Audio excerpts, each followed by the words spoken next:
Ahoy, my friends, Ryder here. Welcome back to another Final Fantasy VII Ever Crisis video. Today I am going into one of the new Crisis dungeons, and I will be doing a guide for the hard Grastia Path. So that's this one down here at the bottom, not to be confused with the very hard Grastia Path. I've already done a guide for that. If you guys have already beat this and you're looking for a guide for the very hard one, I have put one out, although keep in mind I did use Final Fantasy IX crossover weapons. If I do have time this week, I think I'm going to try and make a guide for the Grastia Path very hard using no Final Fantasy IX crossover weapons, although it is pretty tough because it does call for a pretty strong non-elemental setup. However, today I'm just going to be doing a guide for this hard version of the Crisis dungeon right here, which is still not necessarily a gimme. So the Earth, what are these called right here? So the initial trance abilities for the dungeon are Earth potency minus 50%, Wind potency minus 50%. And if we go in here and we actually check out the enemies, we are going to be fighting 3 different Scorpion bosses, each of them with different elemental weaknesses, right? And so if you look right here just off the top, so it has required elements, ice, lightning, and water. Same for the Scorpion Sentinel right here. But then if we go down, you can see it switches from lightning to fire right here. Then we're going to have the Astral Iron Giant and the Behemoth. The Behemoth is not going to be too much trouble. We're just going to need to equip physical sigils so that he doesn't counter us during his alert phase.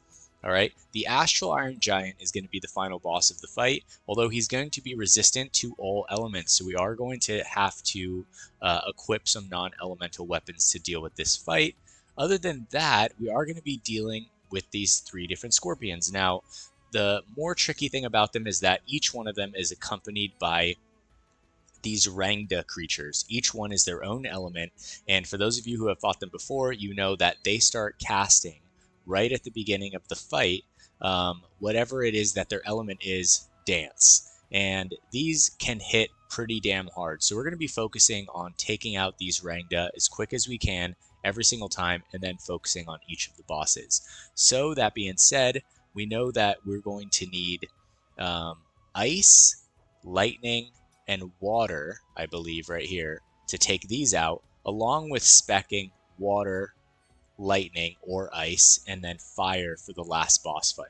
Alright, now I'm going to go in here and show you guys the map. I'm going to show you my overall kind of approach to this dungeon and how we're going to be going about it today.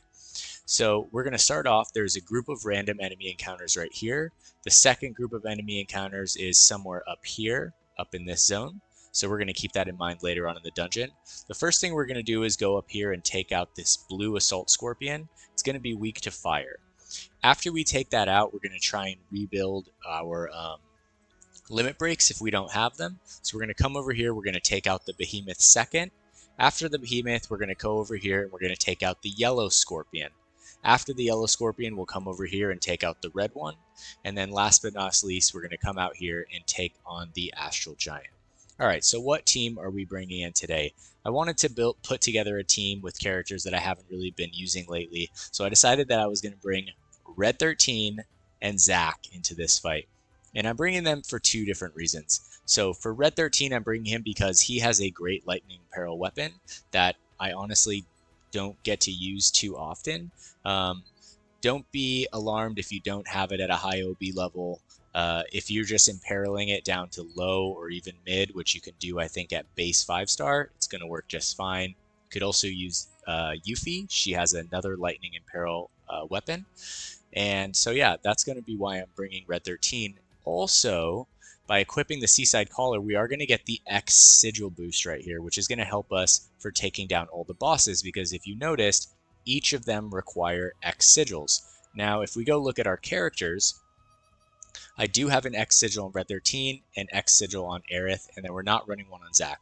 Because Red 13 has the Sigil boost, you don't need to have it on all 3 characters. I'm not even sure if you need to have it on 2 characters. It might even be possible to break all of the sigils with just Red 13, though it can change from boss to boss. So just to be safe, I am going to bring one on Aerith right here. Just be certain that they are physical or Behemoth will counter you.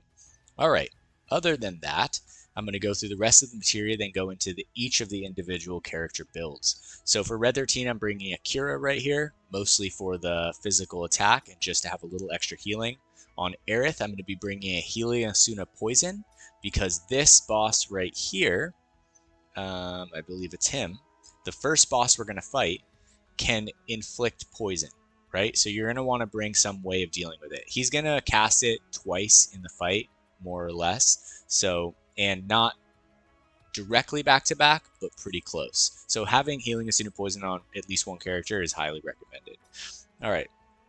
Now, other than that, for Red 13, I'm going to have a Thundara Blow in the second slot. So he's going to be imperiling lightning and then dealing lightning damage and then breaking X sigils. For Aerith, Healing Asuna Poison, a D-Brave for the final Astral Giant fight, because he will significantly boost his physical attack, and then he can deal mega damage. So you're going to need a physical attack down either materia, D-Brave, or some type of weapon. And then last but not least, we're going to have the X Sigil physical Ruin Blow right here. Last but not least, we have Zack right here, who's also equipping a second D-Brave. So I don't have any weapons that are bringing down physical attack, so therefore I'm going to bring 2 D-Braves so that we can get Astral Giant down before he does major damage to us. I'm also running a Water Blow on Zack, and then a Fire Blow on Zack. Alright, so let's go into the individual builds, and I know that the team combat power looks relatively high. That's just because I happen to have high OB level weapons, but this setup should work with OB, 1, 2, 3 weapons for all of these characters. I think the strategy will more or less work the same. The DPS just might take a little bit longer. Alright, so let's go in here and look at Red 13. Red 13 is sitting at 91k power. I don't know about you guys, I'm going to do a little tangent here.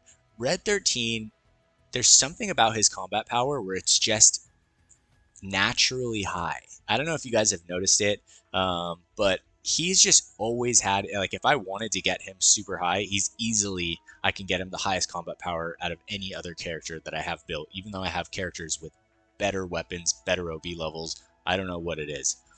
All right, let's get back. So 91k power on Red 13, 8.9k HP, 2.9k physical attack, 118 physical defense, 103 magic defense. Going to his abilities right here in the back end, that's how they are. I'll bring this up for a second if you guys want to pause it to check it out. All right, if you have any questions, if my camera is covering anything, just be sure to drop a comment and I'm happy to answer them. All right, so in the first slot, like I said, we're running the Seaside Collar. In the second slot, I'm running the Leather Collar, which will allow me to deal 780% physical non-elemental damage. Remember, we are going to need the non-elemental damage to take down the Astral Giant. None of the elemental spells are going to work on him. So I am going to be putting something non-elemental on every single character. All right, so, and just so you guys know, there are no Final Fantasy IX crossover weapons equipped in this build. Okay, now going into his sub-equips, for his costume, I have the Seaside Aloha, just basically anything that will give him physical attack or whatever you got. I think it should work. And then I'm bringing Hellfire here because we only have 1 fire blow on the entire team, so this is going to help against the 2 bosses that are weak to fire. I think it's actually 1 boss. All right, now going into his sub-equipments, we have Muramasa, we have the Black Rifle here for physical attack, and the Heavy Hauser. Whatever you have your Muramasa, whatever you have your Murasame at, I'm sure it's going to work fine. It's essentially for the lightning potency right here, which you're also getting off the Seaside Collar right here. And since it's in the main hand, it's giving him quite a good amount. So he's going to deal great damage against the lightning enemies. All right, so let's go over to Aerith. Aerith is sitting at 69k power, 7.3k HP, 2.5k magic attack, and 1899 healing. Our abilities in the back are as shown, and I will bring this up to show you as well. And for her costumes, I didn't want to run something a little more rare like the Garnet costume. So I'm just going to run the Chocobo suit. This was a free costume. It boosts HP and magic defense. 2 of the Scorpions are going to be dealing heavy magic damage. So I am going to be bringing a magic attack down weapon on Zack to deal with their magic attack tier buff. So this is a interesting dungeon because you kind of need a pretty widespread array of things to deal with it. But it's cool, I like it. I'm also running Shiva right here, Diamond Dust, Fairy Tail in the main slot, and Sun Umbrella in the second slot. You could also run the Mithril Rod over Sun Umbrella. However, because it has a 5 ATB cost, it's hard to pair it with Fairy Tail because Fairy Tail also has a 5 ATB cost. But if you don't have the Sun Umbrella, you can run the Mithril Rod. You just have to be good with your timing. Now, going into the sub-equipments here, these are all free weapons. So this was the Holiday Cane. This is the Bahamut Rapier. And this is the Beach Parasol. All of them focusing magic defense. So as you can see, Aerith has 163 magic defense. All right, last but not least, we have Zack Fair, 77k power, 8.5k HP, 3.1k physical attack. He's got 136 defense, 144 magic defense, and yeah, all in all, looking pretty strong. These are his R abilities right here. I will bring up this box to show you guys. And to go through his setup, I am using the Halloween costume, Black Hound, for HP and physical attack. If you don't have, like I said, you do not need a high-level OB Black Whiskers to do this. As you can see, my Water Imperil still only goes to mid, right? So even at base 5-star, I mean, it goes to low, but low is going to be fine. There's only going to be one enemy that you're going to need to imperil it with water, and low will work perfectly fine. Other than that, I'm going to be bringing Twinkling Star. I just have one copy. It's base 5-star at level 80. This is going to decrease magic attack and then also decrease physical defense. As you can see, both of these weapons that I have equipped are both physical non-elemental damage weapons, so they are going to work against the Astral Giant later on in the fight. And then I also equipped Zack's Limit Break here / combo so that he can also do physical or non-elemental damage against the Astral Giant since the other two characters are running summons. Alright, other than that, his sub-equipments, these are also all free weapons to get from the game. So this is Sephiroth's Torn Wing, Barrett's Lefko Kipseli, and then last but not least, Tifa's Bahamut Knuckles. Alright guys, well that is the setup for my team. This is an interesting dungeon. Let's just get into it. I'm going to take it slow as we go. For all the Rangdas, the little boss creatures that are there in the fight, I'm going to be letting Auto take care of it because it's hard to keep track for me of which type they are and what they're weak to. But right here, right off the bat, we're going to get 3 of them on this Auto encounter, probably about right now. All right, so I'm just going to switch over to let Auto take care of this. It'll be the easiest way rather than trying to let your characters or me trying to choose which one is weak to what, because they're all weak to different things, and we're just going to slowly take them out. All right, so there's that Thunder Dance, and we're going to take them out right there. All right, so for any of the bosses that have the Rangda alongside them, I'm going to let Auto fight them and then switch to manual after. All right. So that being said, let's go down here. This is the boss that is weak to fire, and he's going to poison you. So let's just keep that in mind going into this fight. All right. And we're going to keep an eye out for his magic attack buff that's going to come halfway through the fight. Something like that. All right. So I'm going to leave Auto on. Let that take care of the side enemies here. Hopefully we take them down. All right. Then I'm going to switch over. At this point, I'm just going to, I don't think you can Night Bloom this guy, but for Zack, here we go. I'm going to lower that magic attack right there with dual onslaught. Perfect. And then we're just going to be doing fire blows. All right, so there is the first poison. All right, there we go. Going to take that off of Zack. Now we're just switching back to the fire blows. Red 13 is going to be doing Sonic Fang. Aerith will be Night Blooming when she can. All right, now we're going to lower that magic attack down again. All right, now go into the Sigil Break.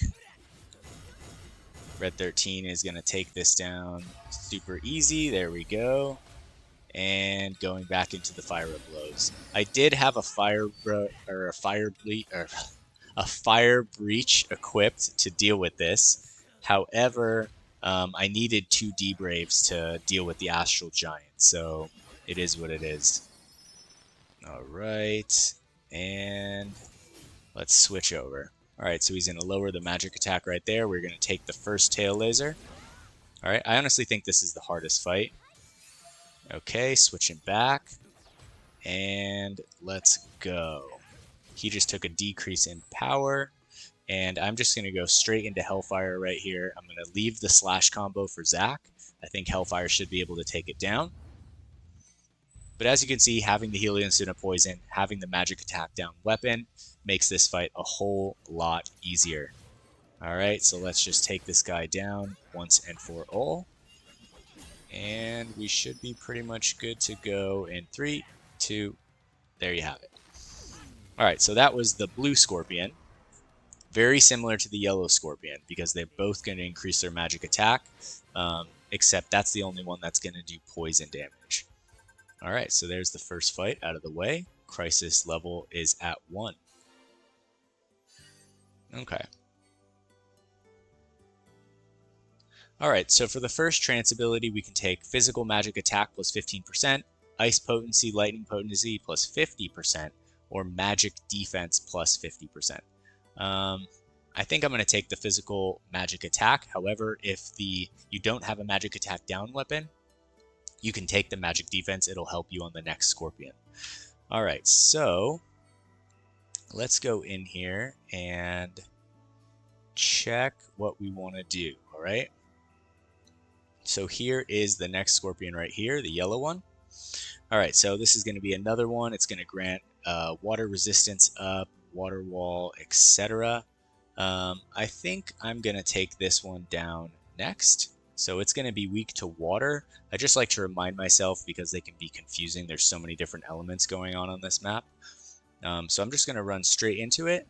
And I'm going to be imperiling his water down with Zack, and then just doing as much damage as we can with everybody else. Switching to auto at the start to take care of the ads. And we're going to be using Aerith to greatly reduce his defenses back down, since he just buffed the crap out of himself. Alright, so going back to manual here. Here we go. And let's get into it. Alright, so we're going to Nightbloom him down as quickly as we can. Alright, we're going to Swirl Drop, get off a Curaga on Aerith.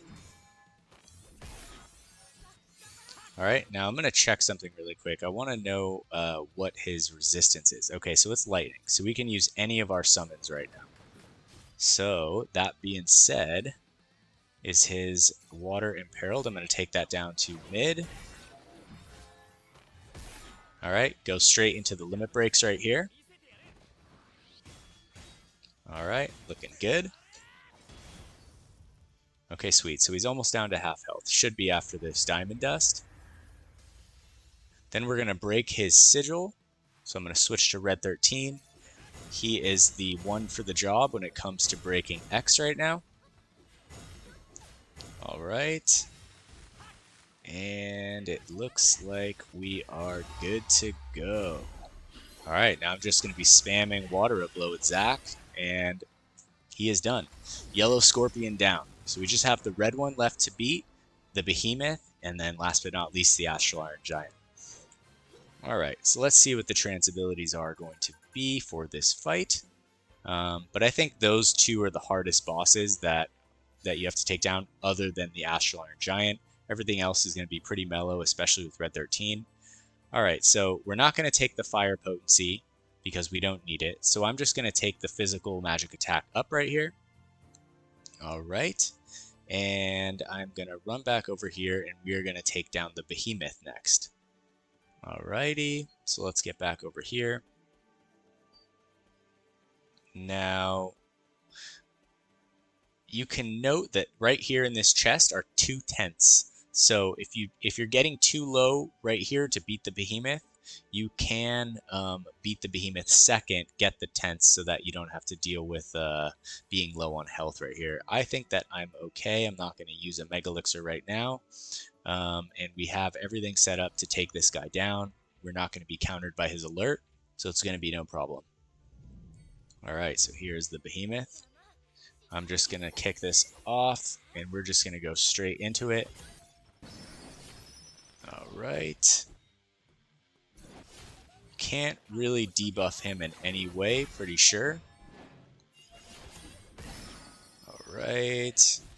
One with Aerith, Water Blow, switch. Okay, there we go. And we're just going to be doing as much damage as we can right here. Here comes the Primal Roar. Get off the non-elemental damage with Red 13. And we should be just fine on blocking this Body Slam right about now.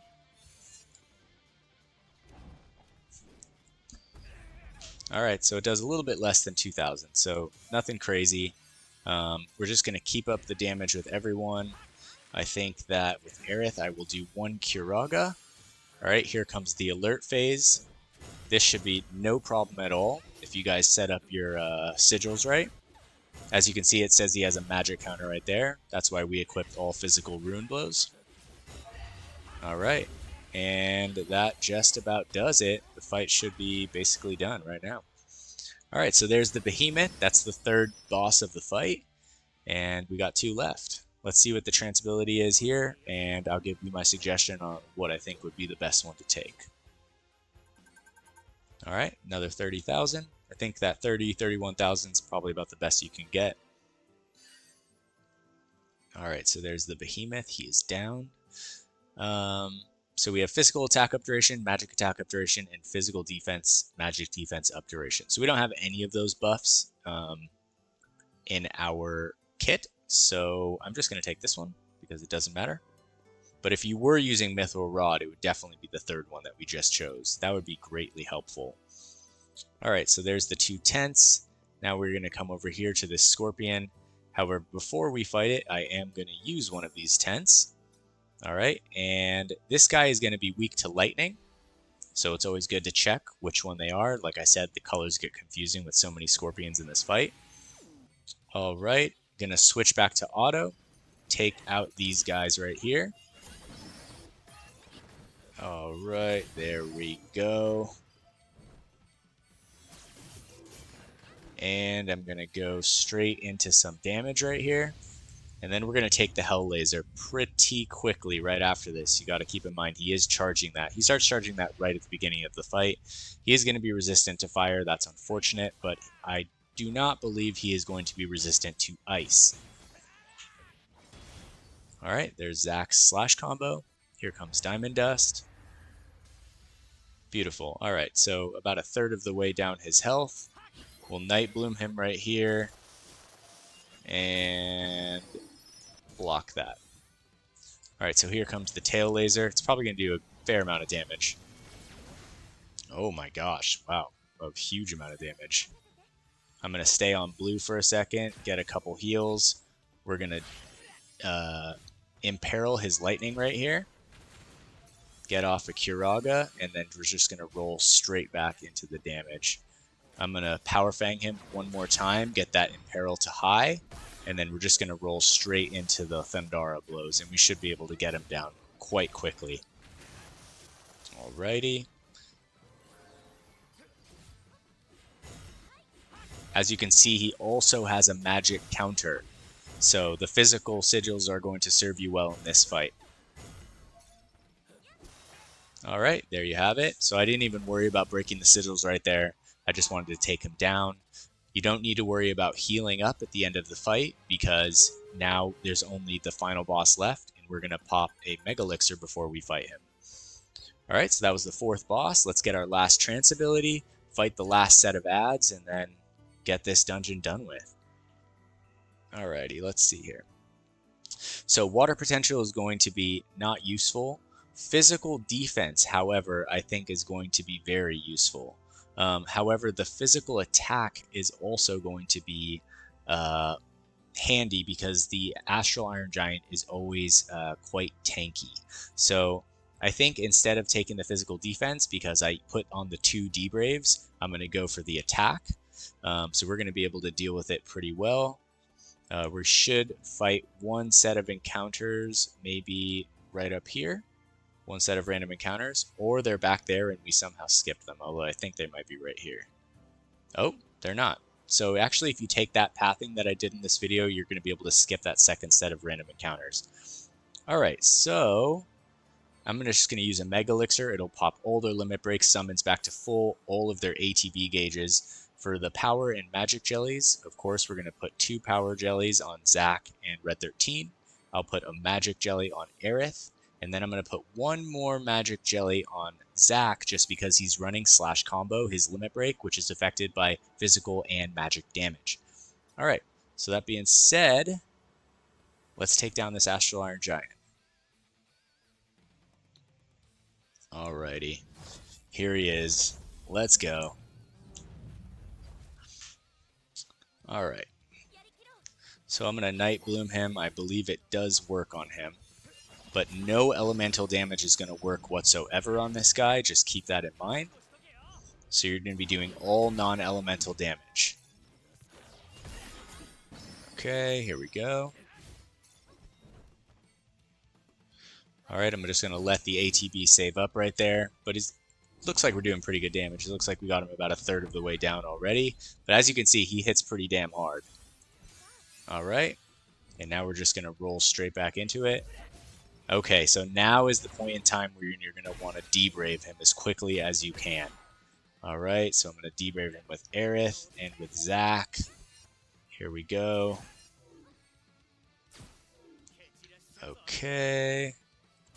And then we'll block it. So we took it down to 1 tier. That's could be better, but it's going to definitely keep us alive. Yeah, as you guys can see, he hits pretty damn hard. I'm going to debrave him one more time with Red 13. I will do 1 Sonic Fangs, and then with Aerith, we're going to Curaga. Get everyone back up as much as we can to full. Then I'm going to interrupt his attack right here.